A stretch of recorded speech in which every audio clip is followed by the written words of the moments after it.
میرے ذہن میں ایک سوال آیا جو میں ان سے پوچھ لیا، آپ کو اس اکیلے گھر میں ڈر نہیں لگتا؟ آپ اس گھر کو چھوڑ دیں تو ہمارے ساتھ ہمارے گھر میں رہ لیا کریں، مجھے آپ کی بہت فکر رہتی ہے۔ ان کی طرف دیکھتے ہوئے میں نے کہا۔ میری بات سن کر وہ مسکرانے لگی۔ میں اس گھر کو نہیں چھوڑ سکتی، جب تک زندہ ہوں اسی گھر میں رہوں گی، کیونکہ مجھے اس گھر سے بہت پیار ہے۔ یہاں پر میری بیٹی کھیلا کرتی تھی، مجھے اس کی باتوں سے اور اس کی آوازیں بھی سنائی دیتی ہیں، بلکہ سچ کہوں تو کبھی کبھی وہ بھی ادھر ادھر چلتی پھرتی دکھائی دینے لگتی ہے۔ میں اس احساس سے محروم نہیں ہونا چاہتی، سنجیدہ لہجے سے ثانی صاحبہ نے جواب دیا۔ ان کا جواب سن کر میں کچھ گھبرا سی گئی تھی۔ شاید ان کی بیٹی کی روح انہیں گھر میں چلتی پھرتی دکھائی دیتی تھی۔ ایک بار پھر مجھے خوف سا محسوس ہونے لگا، جس خوف سے میں نے بہت مشکلوں سے جان چھڑائی تھی۔ ثانی صاحبہ کی باتوں سے ایک بار پھر میں خوف زدہ ہو گئی۔ شکر تھا کہ میرے ساتھ پڑھنے والی لڑکیاں بھی آ گئی تھیں، اگر میں اکیلی ہوتی تو بہت ڈر جاتی۔ ثانی صاحبہ نے ہمیں پڑھایا۔ جب چھٹی کا وقت ہوا تو ہم نے اللہ حافظ کہا اور دروازے کی طرف بڑھنے لگی۔ اچانک ہی میرے بڑھتے ہوئے قدم رک گئے، کیونکہ ثانی صاحبہ نے میرا نام لے کر مجھے پکارا۔ جی، آپ نے مجھے بلایا؟ پیچھے مڑ کر دیکھتے ہوئے میں نے پوچھا۔ باقی لڑکیوں کو تم جانے دو، میرے پاس آ کر بیٹھ جاؤ، کچھ دیر بعد چلی جانا، حکم دینے والے انداز سے ثانی صاحبہ نے کہا تو نہ چاہتے ہوئے بھی مجھے رکنا ہی پڑ گیا۔ میں اپنی کرسی پر آ کر بیٹھ گئی۔ انسان اشرف المخلوقات ہے، اس کا مطلب تم سمجھتی ہو؟ ثانی صاحبہ نے میری طرف دیکھتے ہوئے پوچھا تو میں نے جلدی سے اقرار میں سر ہلا دیا۔ شاباش، تم جانتی ہو کہ انسان اس دنیا میں تمام مخلوقات سے افضل ہے۔ ٹھیک ہے، اس بات کو اپنے ذہن میں ہمیشہ یاد رکھنا اور بغیر وجہ کے خوف دل میں نہیں پالنا چاہیے، ثانی صاحبہ نے مجھے نصیحت کرتے ہوئے کہا۔ میں نے ایک دم سے گھبرا کر ان کے چہرے کی طرف دیکھا۔ وہ بہت ہی زیادہ سنجیدہ دکھائی دے رہی تھی اور مجھے بہت حیرت ہو رہی تھی کہ میرے خوفزدہ ہونے کا علم ثانی صاحبہ کو کیسے ہوا، کیونکہ میں نے تو انہیں کچھ نہیں بتایا تھا۔ حیرت زدہ میں گھر واپس ہو رہی تھی، لیکن میرے دل میں خوف بیٹھ چکا تھا۔ اگلے روز میں جب ثانی صاحبہ کے گھر پہنچی تو یہ دیکھ کر حیرت زدہ رہ گئی کہ ان کا گھر تو بالکل صاف ستھرا تھا۔ صحن میں جھاڑو دینے کی ضرورت نہیں تھی، کیونکہ دیکھا جا سکتا تھا کہ کچھ دیر پہلے ہی اس بڑے سے صحن کی صفائی کی گئی ہے۔ اس وقت ایک پتا بھی گرا ہوا نہیں دکھائی دے رہا تھا۔ میں حیرت سے صحن کو دیکھنے لگی تو ثانی صاحبہ میری طرف دیکھ کر مسکرانے لگی۔ آج صحن میں سے جھاڑو کس نے دیا؟ حیران ہوتے ہوئے میں نے پوچھا۔ تمہیں صحن صاف چاہیے تھا نا، دیکھ لو صاف ستھرا ہے، اب تمہیں صفائی نہیں کرنی پڑے گی، ثانی صاحبہ نے مسکراتے ہوئے کہا۔ میں یہی تو پوچھ رہی ہوں آپ سے کہ کیا آپ نے خود سے کام کیا ہے؟ اتنے بڑے صحن میں سے جھاڑو دینا کوئی آسان کام نہیں، آپ مجھے بتائیں گی آپ نے ایسا کیوں کیا؟ میں خود ہی اس کو صاف کر لیتی۔ ثانی صاحبہ کی طرف دیکھ کر حیرت بھرے لہجے سے میں نے کہا، اور مجھے دکھ بھی ہو رہا تھا کہ اس عمر میں انہیں گھر کے سبھی کام خود کرنے پڑتے ہیں۔ تم سے کس نے کہا کہ میری بوڑھی ہڈیوں میں اتنی طاقت ہے کہ میں اس بڑے سے صحن کی صفائی کر سکوں؟ یہ میں نے صاف نہیں کیا، ثانی صاحبہ نے مسکراتے ہوئے کہا۔ اگر آپ نے صاف نہیں کیا تو پھر کس نے صاف کیا ہے؟ ابھی تک تو میرے علاوہ اور کوئی لڑکی بھی نہیں آئی، ورنہ میں سوچتی کہ اس نے صاف کر دیا ہوگا۔ حیرت بھرے لہجے سے میں نے پوچھا۔ میرے اور بھی طالب علم ہیں جنہیں تم نہیں جانتی، کبھی کبھی وہ میرے گھر کی صفائی کر دیتے ہیں، ثانی صاحبہ نے سنجیدگی سے کہا۔ ان کی بات سن کر میں نے کچھ حیران ہوئی، لیکن مزید مناسب نہ سمجھا کہ کچھ پوچھوں۔ اگر وہ مجھے اپنے شاگردوں کے بارے میں بتا دیتی تو اچھی بات تھی، لیکن انہوں نے کچھ نہ بتایا تو میں نے بھی پوچھنا مناسب نہ سمجھا۔ کچھ ہی دیر کے بعد میرے ساتھ پڑھنے والی لڑکیاں آ گئیں، ثانی صاحبہ بہت محبت اور توجہ سے پڑھاتی تھیں۔ یہی وجہ تھی کہ ہمارے والدین کو کبھی یہ شکایت نہیں ہوئی تھی کہ جو بچہ یا بچی ثانی صاحبہ کے پاس پڑھتے ہیں انہیں کچھ نہیں آتا، کیونکہ ثانی صاحبہ اتنے پیار بھرے انداز سے پڑھاتی تھی کہ نہ چاہتے ہوئے بھی ہمیں پڑھنا پڑتا تھا۔ ہم سب پڑھنے میں مصروف تھے جب اچانک ہی کچن میں سے کسی چیز کے تلنے کی خوشبو آنے لگی۔ ہم حیرت بھری نظروں سے ایک دوسرے کی طرف دیکھنے لگے، لیکن ثانی صاحبہ نے کوئی توجہ نہ دی اور ہمیں بار بار پڑھنے کی تاکید کرنے لگی۔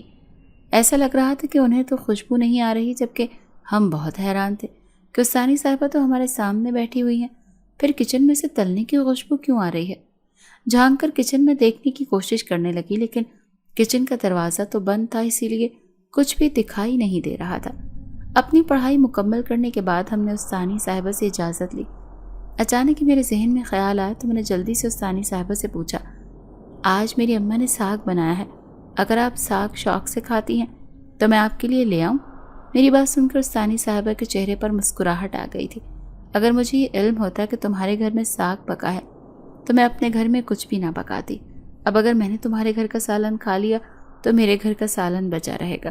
تمہارا بہت شکریہ، تم نے مجھ سے پوچھ لیا۔ ساگ تو میں بہت شوق سے کھاتی ہوں، لیکن آج میرے گھر میں کڑی اور پکوڑے بنے ہیں، وہ بھی میں بہت شوق سے کھاتی ہوں، اسی لیے آج رہنے دو۔ جب کبھی دوبارہ تمہاری اماں نے ساگ پکایا تو میرے لیے لے آنا۔ استانی صاحبہ نے مسکراتے ہوئے انکار کر دیا۔ یہی تو میں جاننا چاہتی تھی کہ استانی صاحبہ نے کھانے میں کیا بنایا ہے، کیونکہ کچن سے آنے والی خوشبو سے اندازہ لگایا جا سکتا تھا کہ پکوڑے بن رہے ہیں۔ اب تو مجھے یقین ہونے لگا تھا کہ استانی صاحبہ اس گھر میں اکیلی نہیں رہتی، بلکہ دوسری مخلوق بھی ان کے ساتھ ہی رہتی ہے۔ مجھے استانی صاحبہ کو دیکھ کر بہت حیرت ہوتی تھی، کیونکہ وہ بہت بہادر خاتون تھی۔ اگر جنات کے ساتھ رہتے ہوئے انہیں ڈر نہیں لگتا تھا تو اس میں کوئی شک نہیں تھا کہ وہ بہت بہادر خاتون ہے۔ میں گھر واپس لوٹ آئی، لیکن اب بھی مجھے ایک ہی واقعہ بار بار یاد آ رہا تھا۔ استانی صاحبہ ہمارے پاس بیٹھی ہوئی تھی اور کچن میں سے کھانا بنانے کی خوشبو مسلسل آ رہی تھی۔ اس کا مطلب ہے کہ کچن میں کوئی موجود تھا، لیکن ہم سب یہ جانتی تھیں کہ استانی صاحبہ اس گھر میں اکیلی رہتی ہیں۔ میرا شک اب یقین میں بدل چکا تھا، لیکن اب مجھے کوئی ڈر یا خوف محسوس نہیں ہو رہا تھا، کیونکہ میں کئی دنوں سے پڑھنے کے لیے جا رہی تھی، لیکن کوئی بھی ایسا واقعہ نہیں ہوا تھا جس سے میں خوف زدہ ہو جاتی اور پڑھنا چھوڑ دیتی۔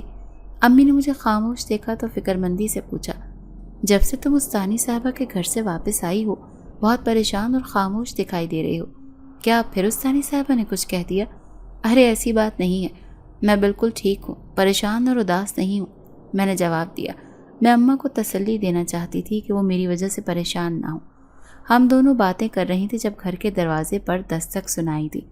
میری دوست راحیلہ کو دیکھ مجھے حیرت ہوئی۔ شام ہو رہی تھی، نہ جانے وہ اس وقت ہمارے گھر کیوں آئی تھی۔ اماں اسے دیکھ کر کچھ حیران ہوئی، لیکن بہت پیار سے ملی۔ میں اسے لے کر اپنے کمرے میں آ گئی۔ کمرے میں آتے اس نے انتہائی پریشانی سے کہا کہ میں آج بہت ڈر گئی تھی، کیونکہ میں نے استانی صاحبہ کے کچن میں ایک عجیب سی لڑکی دیکھی۔ وہ مجھے انسان نہیں لگ رہی تھی۔ اس کا انتہائی خوفزدہ انداز دیکھ کر نہ جانے کیوں مجھے ہنسی آ گئی اور میں ہنسنے لگی۔ راحیلہ حیرت سے میری طرف دیکھنے لگی۔ میں اتنی پریشان ہوں اور تم ہنس رہی ہو، تمہیں کوئی لطیفہ سنایا ہے کیا میں نے؟ راحیلہ نے حیرت سے میری طرف دیکھتے ہوئے پوچھا۔ تم نے مجھے لطیفہ تو نہیں سنایا، لیکن تمہیں اس قدر خوفزدہ دیکھ کر مجھے ہنسی آ رہی ہے۔ میں نے تو استانی صاحبہ کے کچن میں کسی کو نہیں دیکھا، لیکن مجھے بھی اس بات کا اندازہ ہے کہ ان کے گھر میں کوئی دوسری مخلوق بھی رہتی ہے۔ اس کی بات میں سنجیدگی سے جواب دیا۔ میں تو بہت ڈر گئی ہوں اور میں نے سوچ لیا کہ اب پڑھنے کے لیے استانی صاحبہ کے گھر نہیں جاؤں گی۔ راحیلہ نے فیصلہ کن لہجے سے کہا، تم بھی کتنی پاگل ہو، استانی صاحبہ بھی ہماری طرح انسان ہے۔ اگر وہ جنات انہیں کچھ نہیں کہتے تو پھر ہمیں بھی کچھ نہیں کہیں گے، اس لیے ڈرنے کی ضرورت نہیں ہے۔ راحیلہ کو سمجھاتے ہوئے میں نے کچھ دیر ادھر ادھر کی باتیں کرنے کے بعد پھر وہ اپنے گھر چلی گئی۔ اگلے روز میں جان بوجھ کر مقررہ وقت سے پہلے استانی صاحبہ کے گھر پہنچ گئی۔ مجھے دیکھ کر وہ مسکرانے لگی۔ استانی صاحبہ کے قریب ہی میری ہم عمر ایک اور لڑکی بیٹھی ہوئی تھی، جسے آج سے پہلے میں نے کبھی نہیں دیکھا تھا۔ مجھے دیکھ کر اس نے رخ موڑ لیا۔ میں حیرت سے اس اجنبی لڑکی کی طرف دیکھ رہی تھی۔ استانی صاحبہ نے ہنستے ہوئے مجھے بیٹھنے کے لیے کہا، یہ بھی میری شاگرد ہے، یہ بھی تم سب کے ساتھ ہی پڑھا کرے گی اور یہ اب میرے ساتھ اسی گھر میں رہے گی۔ استانی صاحبہ نے اس اجنبی لڑکی کا تعارف کروایا۔ وہ اب بھی میری طرف نہیں دیکھ رہی تھی۔ اس کا یہ رویہ مجھے بالکل بھی پسند نہیں آ رہا تھا، لیکن پھر بھی میں نے استانی صاحبہ کو دکھانے کے لیے مسکرا کر اس لڑکی کی طرف دیکھا۔ یہ نادیہ ہے اور میری دور پار کی رشتہ دار بھی ہے۔ میں اکیلی تھی تو یہ میرے گھر آ گئی ہے۔ استانی صاحبہ نے میری طرف دیکھتے ہوئے کہا۔ مجھے یہ جان کر بہت حیرت ہوئی تھی کہ نادیہ کے والدین نے اسے استانی صاحبہ کے پاس رہنے کے لیے بھیج دیا تھا، کیونکہ میں نے تو کبھی سوچ بھی نہیں سکتی تھی کہ رات کے وقت استانی صاحبہ کے گھر میں رکوں گی۔ دن کے وقت بھی مجھے اس گھر میں خوف محسوس ہوتا تھا، اور یہ نادیہ بھی بہت عجیب لڑکی تھی، یہاں رہنے کے لیے آ گئی ہے۔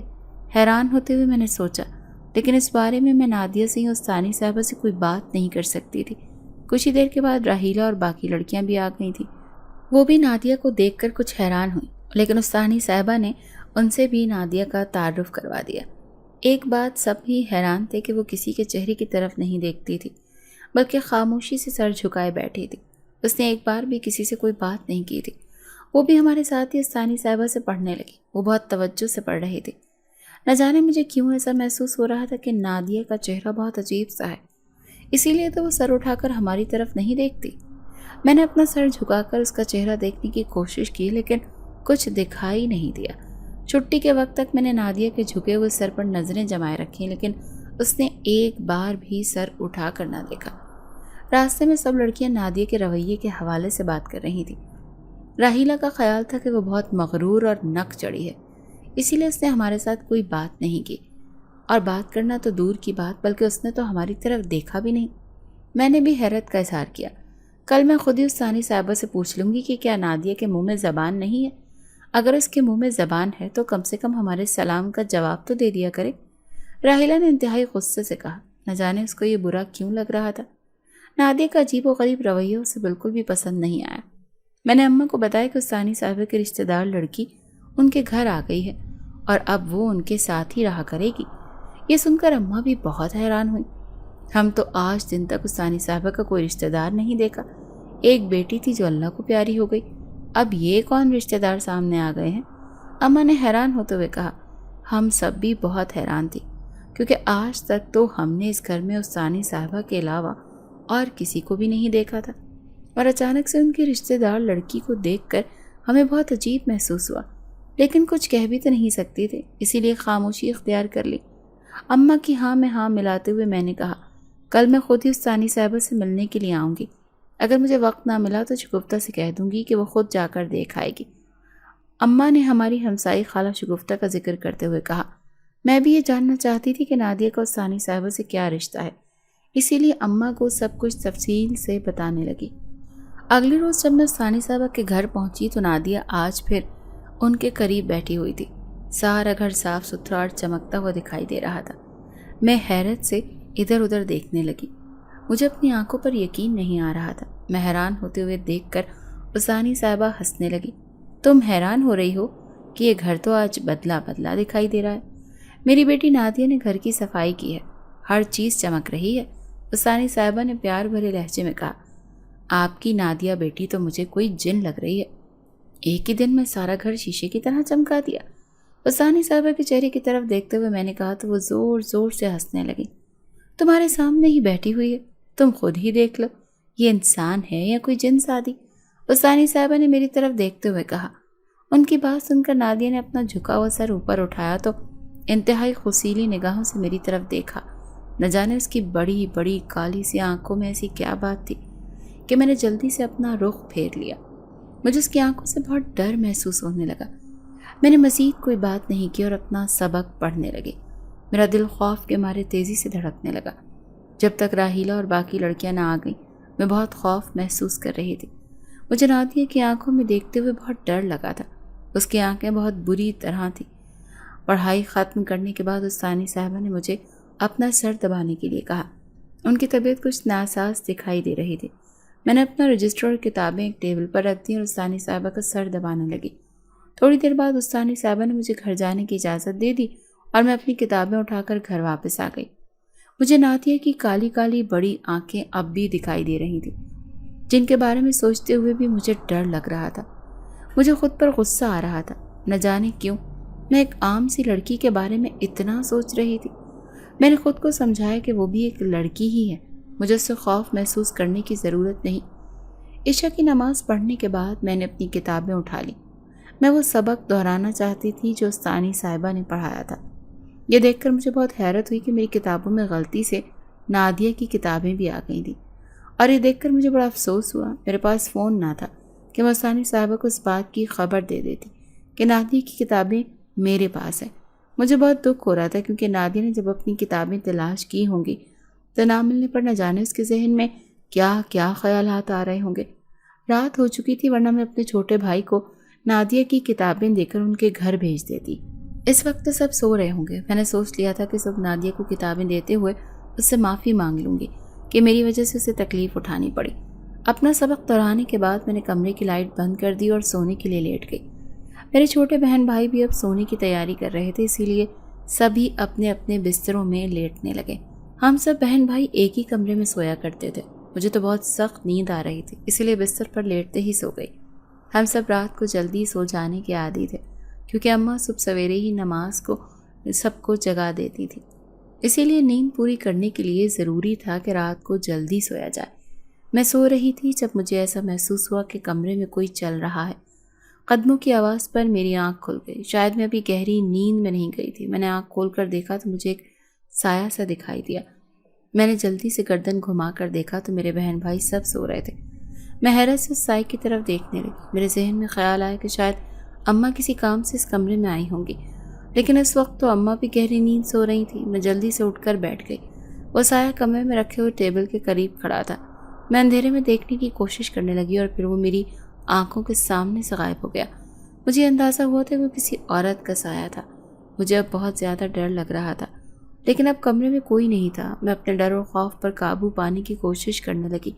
دوبارہ بستر پر لیٹ گئی اور دعائیں پڑھنے لگی۔ اماں نے صبح معمول کے مطابق جگا دیا۔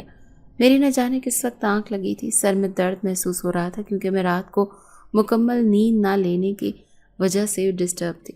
نماز ادا کرنے کے بعد میں نے قرآن پاک کی تلاوت کی اور ہر روز صبح سویرے میں استانی صاحبہ کا دیا ہوا سبق یاد کیا کرتی تھی۔ لیکن اس وقت تو میری حیرت کی کوئی انتہا نہ رہی جب میں نے یہ دیکھا کہ میری کتابوں میں سے نادیہ کی کتابیں موجود نہیں۔ مجھے اپنی آنکھوں پر یقین نہیں آ رہا تھا کیونکہ میں نے خود اس کی کتابیں اپنی کتابوں کے ساتھ رکھی تھی۔ اچانک ہی میرے ذہن میں خیال آیا کہ رات کو جو سایہ مجھے دکھائی دیا وہ بھی تو اسی ٹیبل کے قریب کھڑا تھا۔ کیا وہ نادیہ تھی؟ حیرت سے میں نے سوچا۔ مجھے اپنی سوچ پر حیرت ہونے لگی، لیکن یہ ایک ایسا واقعہ تھا جسے میں نظر انداز نہیں کر سکتی تھی۔ کتابیں غائب تھیں۔ مجھے یہ بھی خدشہ تھا کہ میرے کسی چھوٹے بہن بھائی نے کتابوں کو ادھر ادھر نہ کر دیا ہو۔ سب سے میں نے پوچھا لیکن وہ سب لا علم تھے۔ مجھے دل ہی دل میں فکر بھی تھی کہ اگر نادی کی کتابیں اس تک نہ پہنچی تو نہ جانے وہ میرے بارے میں کیا سوچے گی۔ آج میں بے چینی سے اس وقت کا انتظار کر رہی تھی جب میں استانی صاحبہ کے پاس پڑھنے کے لیے جاتی ہوں۔ اپنے مقررہ وقت پر تیزی سے قدم اٹھاتی استانی صاحبہ کے گھر پہنچ گئی۔ آج بھی نادیہ استانی صاحبہ کے قریب ہی بیٹھی ہوئی تھی اور سر جھکا کر بیٹھی تھی۔ اس کا انداز نہ بدلا تھا، نہ ہی وہ ہم میں سے کسی کو مخاطب کرتی تھی۔ شروع میں تو ہم سب کو اس کا یہ رویہ مغرورانہ سا لگا تھا، لیکن اب اندازہ ہو گیا تھا کہ یہ اس کی عادت ہے۔ گھر آج بھی بہت صاف ستھرا اور چمکدار دکھائی دے رہا تھا۔ میں نے نادیہ کو تو کبھی بھی کام کرتے ہوئے نہیں دیکھا تھا، لیکن جب سے وہ اس گھر میں آئی تھی گھر میں بہت زیادہ صفائی نظر آ رہی تھی۔ وہ آج بھی اپنی جگہ پر سر جھکائے بیٹھی تھی۔ استانی صاحبہ مجھ سے مسکرا کر باتیں کر رہی تھی، لیکن میرا مکمل طور پر دھیان نادیہ کی طرف ہی تھا۔ مجھے اس سے کتابوں کے بارے میں پوچھنا تھا، لیکن کچھ نہ پوچھا۔ تھوڑی دیر بعد ہی باقی لڑکیاں بھی آ گئیں۔ اس وقت مجھے بہت حیرت ہوئی جب نادیہ بھی اپنی کتابیں اٹھا کر لے آئی۔ میں حیرت سے کبھی نادیہ اور کبھی کتابوں کو دیکھ رہی تھی، لیکن نادیہ میری طرف بالکل بھی متوجہ نہیں تھی۔ میرے دل میں خدشہ تھا کہ ایسا نہ ہو کہ نادیہ کی کتابیں مجھ سے گم ہو گئی ہوں، لیکن اب کتابوں کو اس کے ہاتھ میں دیکھ کر تو میرے سوچنے سمجھنے کی صلاحیت ہی مفلوج ہو کر رہ گئی تھی۔ کتابیں میرے گھر میں تھیں اور پھر وہ نادیہ تک کیسے پہنچی؟ میرے ذہن میں بار بار ایک ہی سوال گردش کر رہا تھا۔ پڑھائی ختم کرنے کے بعد میں نے استانی صاحبہ سے پوچھا، نادیہ سارا دن گھر میں اکیلی رہتی ہے؟ میں نے اسے کبھی بھی گھر سے باہر جاتے ہوئے نہیں دیکھا اور نہ ہی کبھی اس کے والدین سے ملنے کے لیے اس سے آئے ہیں۔ کیا یہ گھر میں بور نہیں ہوتی؟ ہر وقت گھر میں رہتی ہے۔ اسے دن کے وقت میرے گھر بھیج دیا کریں، ہم دونوں ایک دوسرے کے ساتھ باتیں کر لیا کریں گے، میں نے مشورہ دیا۔ میری بات سن کر استانی صاحبہ کے چہرے پر کچھ فکر مندی کے آثار ظاہر ہوئے تھے، جنہوں نے جلدی سے اپنی مسکراہٹ میں انہیں چھپا لیا۔ میں نے تو اسے بہت بار کہا ہے کہ لڑکیوں کے ساتھ باتیں کیا کرو، سب تمہاری ہم عمر ہیں، ان سے تمہاری دوستی ہونی چاہیے، لیکن یہ تو دنیا سے بیزار ہے، ہر وقت گمسم رہتی ہے، کسی سے کوئی بات نہیں کرتی۔ استانی صاحبہ نے نادیہ کی طرف دیکھتے ہوئے کہا، یہ تو آپ بالکل ٹھیک کہہ رہی ہیں۔ اتنا عرصہ ہو گیا ہے کہ ہم سب ایک ساتھ ہیں، لیکن آج تک میں نے نادیہ کی آواز بھی نہیں سنی۔ نہ جانے یہ کیوں ہم سے دور دور سی رہتی ہے۔ اپنے چہرے پر مسکراہٹ سجائے ہوئے نادیہ کی طرف دیکھ کر میں نے کہا۔ اچانک ہی نادیہ نے سر اٹھا کر میری طرف دیکھا تو مجھے ایسا لگا کہ اس کی آنکھیں نہیں بلکہ جلتے ہوئے انگارے ہیں، جنہیں دیکھ کر میرے دل کی دھڑکن تیز ہو گئی اور میں خوف کے مارے ایک جگہ پر منجمد ہو گئی۔ مجھے زیادہ باتیں کرنا پسند نہیں ہے اور نہ ہی مجھے گھر سے باہر نکلنا اچھا لگتا ہے،